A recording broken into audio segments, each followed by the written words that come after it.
Hello everybody and welcome to another LEGO train video.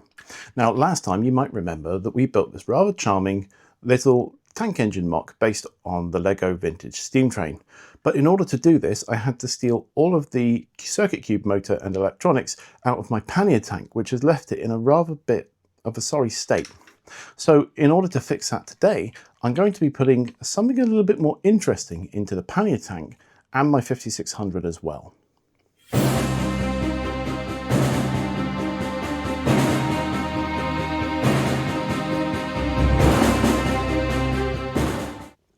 So here is my newly rebuilt pannier tank, and I know what you're thinking is that looks exactly the same as what it's always looked like, and that's exactly the point as well.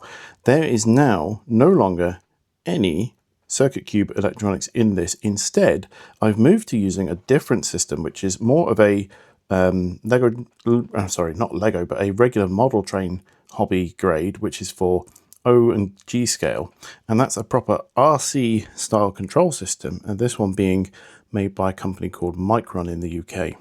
So this is a DSM-2, and it's basically like a radio transmitter that you'd get for quadcopters or RC cars and that sort of thing, based on the same sort of technology. But we have a selector band here which lets us choose which locomotive we're going to deal with, and these now have a tiny little receiver inside of them hooked up to the same 9-volt batteries that I've always used, and instead of the tiny little circuit cube motor, I now have a power functions motor in instead. And this is all much easier to see if I come over here to my 5600, which has also got the same thing going on. So you can see in here that's the power functions motor, which is driving down to the running of the wheels at the bottom, and then up the front here is where you can see that tiny little receiver. This has got such a small footprint compared to the receivers that we use from the LEGO powered up stuff, so this is much easier to hide in different places. I mean, this one being able to sit in the boiler area is absolutely brilliant, because in the 56 I've got all this room in the back now to stick a battery in there, but also my crew can also go in very happily as well. And for the pannier tank, you really can't see it, but the motor is sat in between here, and there's panels now rather than bricks which kind of encompass that motor. I'll show you on screen now that here's a quick look from the Bricklink Studio file to see where and how that motor is actually put in place. And then from the bottom you can see the motor's gone, and we can just see that gearing which takes the power up to be able to be ran for the drivetrain. So what is the big advantage of this? Why do it? Well, I really liked how much this could pull. It was an absolute monster in my traction and pull tests that I did. I don't think I had enough rolling stock for it to actually pull before it could actually give up. I ran out of track. So that was brilliant, but it was very, very slow, and I'd like to run this on our main line at shows. So in order to do that, I had to get a bit of better speed out of it, and to do that it meant a larger motor. So these power function motors which I've put in tend to give pretty good torque and pretty good speed for the size of them, but don't work with the powered up control system. So by using one of these, that solved all of my issues, because I've literally just taken the positive and negative of the motor wires, put those into the receiver, and then I put the battery into the receiver as well. The other nice thing is that this also supports sound cards and other functions and features. You can very easily wire up directional lighting on these as well. So if I want to try and put a little bulb inside of the lamp in order to show the direction of travel, I could do that reasonably easy as well. So some really fun stuff that I could potentially add to this locomotive in the future as well. Right, it is the morning now of the National Brick event in Exeter. My van is slowly starting to empty out, and we're getting everything in and ready and set up for the railway. So we'll go in there and see how the setup is progressing. Okay, it's time to start this setup in earnest now. So let's get to a time lapse.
Right, I need to record a little bit very quickly whilst it's a little bit quiet. We just about got past the opening. It's now almost 10:30, so about half an hour past opening time, and trains are already out on the line and causing massive issues. The flooring here is extremely bumpy, so we've got some mismatched levels going on. But everything is now set up and we've got stuff running. I've got my newly modified vintage steam train going out. In fact, it's coming past at the moment. Let's see if we get it in the background there. There it goes. So that one's running really nicely, running really well. Because it's got such short wheelbase, it deals with the undulating track really nicely.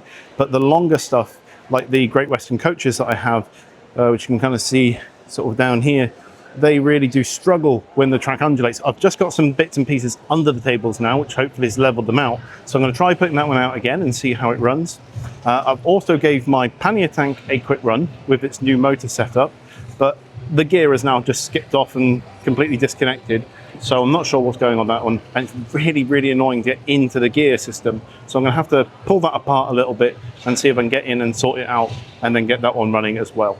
So I'll check in again a little bit later and I'm going to start getting some footage of these trains going around. Okay, this is about the fourth take of this now. So as I was trying to say, I now have 4 of these Great Western coaches that are able to be pulled, and they look pretty awesome behind either the 3205 or behind the county class. I've just had things going off the rails quite a lot just now because the tables are so uneven, because this floor is literally the most uneven thing ever. This is actually a cattle market most of the time, so a flat floor isn't really what their prerogative is, so it's been a right nuisance for us. But yeah, I'm really, really pleased with having 4 carriages, because they look fantastic with each other like that. I've also put my pannier tank, I've just taken it apart and put it back together. I've not even got video of this one running yet. The gear's completely demeshed, so I might need to actually do another breakdown and rebuild on this to improve the gearing, how the gears mesh together. So that could be something else I need to sort out upcoming as well. The county class was derailing all over the place as well, being a nuisance, so that one is currently being rested in the sidings, whilst I'm letting the 2251, which is the absolute workhorse of my fleet, do its thing. Oh, and as if by demand, Jonathan has just derailed his Q1 as well. So that's another disaster to sort out.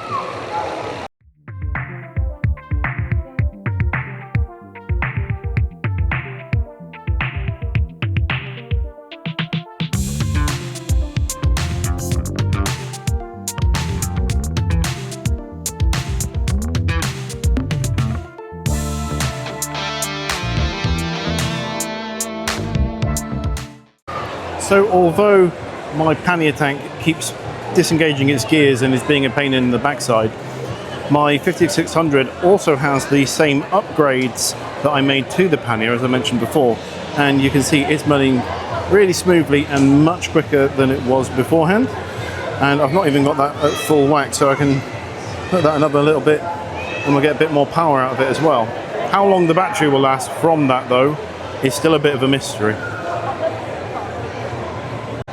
It's worth just covering off some of the smaller changes that I made on this part of the layout as well. So I've added all this new fencing along the front to kind of finish off the look of the railway, so that it's, you know, enclosed and it's a private type setup. I also found these fun Lego slugs which I've placed around at different parts in here as well, and they're currently munching all the various flowers.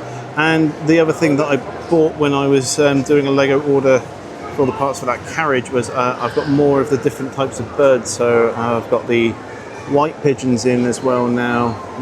So I've got the robin. It won't focus. Oh, I'm focused on the robin. Okay, it's not going to focus at the moment. And I've got the various, I think they're blue tits, which are in the canopies as well. So it's become a real bird spotting piece as well. Okay, so this train is being an absolute nuisance. It's thrown its gearing again before I could get any good video of it. So I'm going to try once more just to get the gears back together so that I can at least get some video of it running to show you the speed increase that it has. But it is quite a nuisance to get in here. So I think that I'm going to need to work on some different levels of access, as well as just improving generally how the gears themselves go together. So what I want to do is just remove this panel to be able to get in there. So if I take these off here, now I can get there. And I think what's happening is that this gear is slipping down, so it needs to be pulled back up.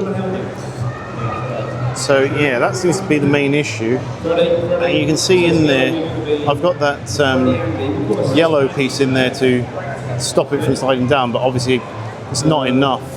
And two of them would probably be too thick. So it might need like another plate in there to help elevate it up. But that's going to let me run it at least for a little bit longer. And what I'll do is actually, I've got a screwdriver here. I'm just going to move that yellow piece up as well, just to... There we go, that one's quite stiff as well, so hopefully that'll keep that pushed up into the gearing a little bit, and maybe we'll get a longer run out of it. And I think I'm going to give this one, maybe give it some of the coaches to pull and see how it gets on with those. I think it would look quite good pulling them going bunker first, so maybe that's what we'll give a try. So with that now all back together, I can now pop these pieces back in, and let's not forget the arches and the toolboxes. Sling that back on. Oh, don't forget the snot bricks to hold the saddle tanks on. There we go. Well, not saddle tanks, sorry, the pannier tanks, because they are a specific type of tank for this tank engine. And then there we go, put the dome back on. So we go, all back together. It's not too bad now that I figured out a half decent way to get in there. The only disappointing part is I have a big sticker on the front, which hasn't printed particularly well in the colour black, and it's damaging that every time I take it on and off.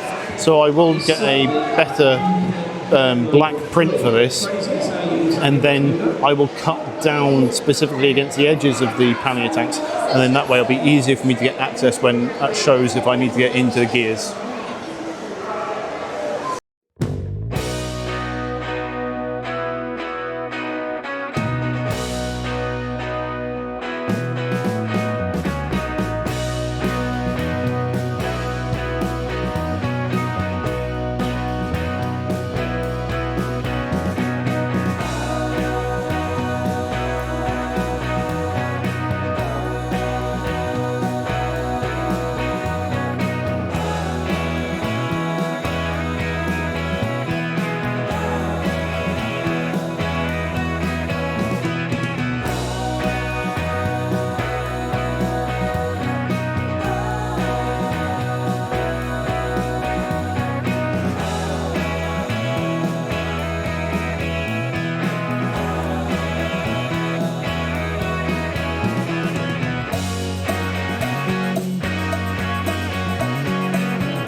I think that we need to take a moment just to appreciate the new addition that Jonathan has added to his Jurassic Park as well, which is the new lake and hillsides with all the foliage.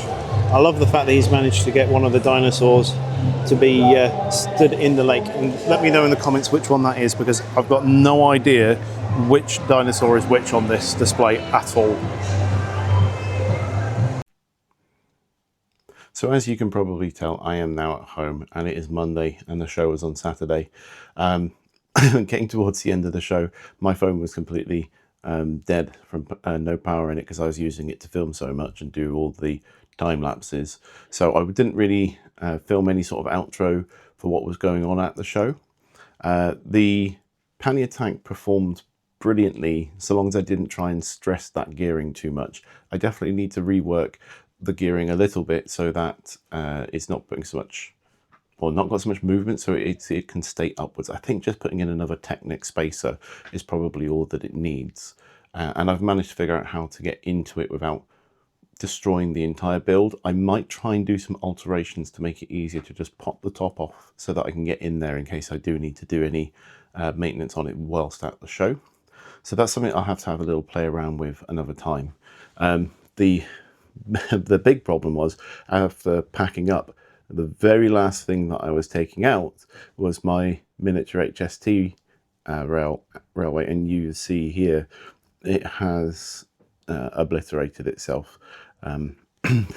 This was really silly because I was carrying it one-handed and I thought to myself, it might be a bit windy outside, so I'll carry it to two hands. So I moved to carry it with two hands, took 3 steps forwards with it held in two hands, and then the last plate of it just fell off.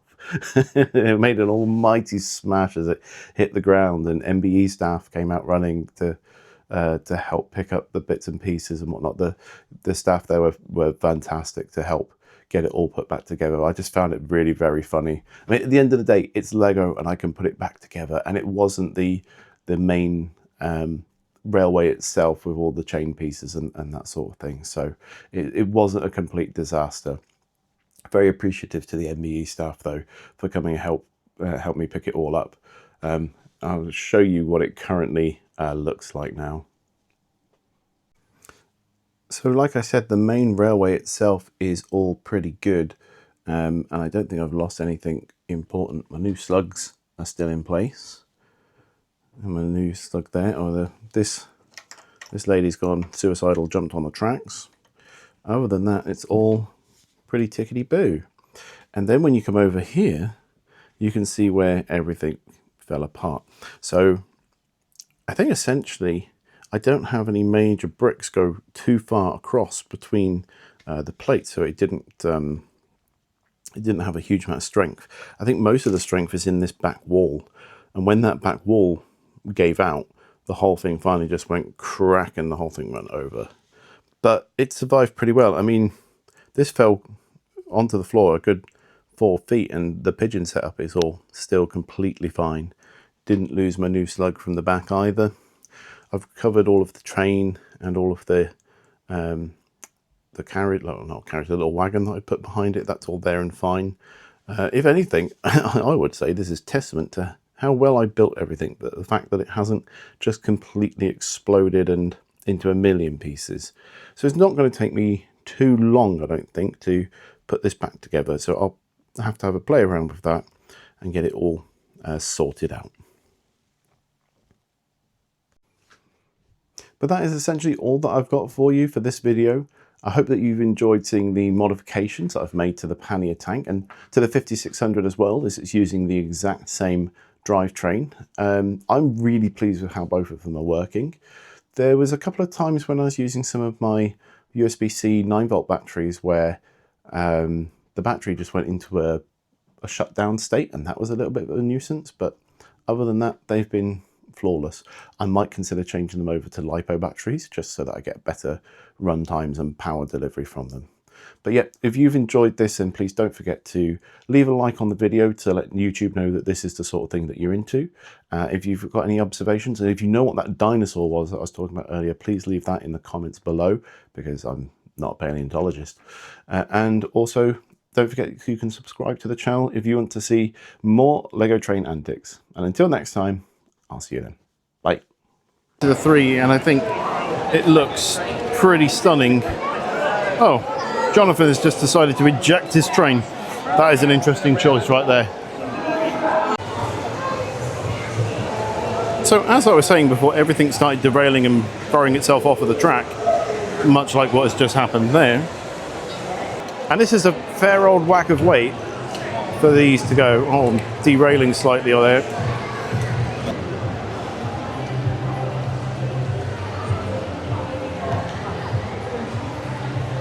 What the?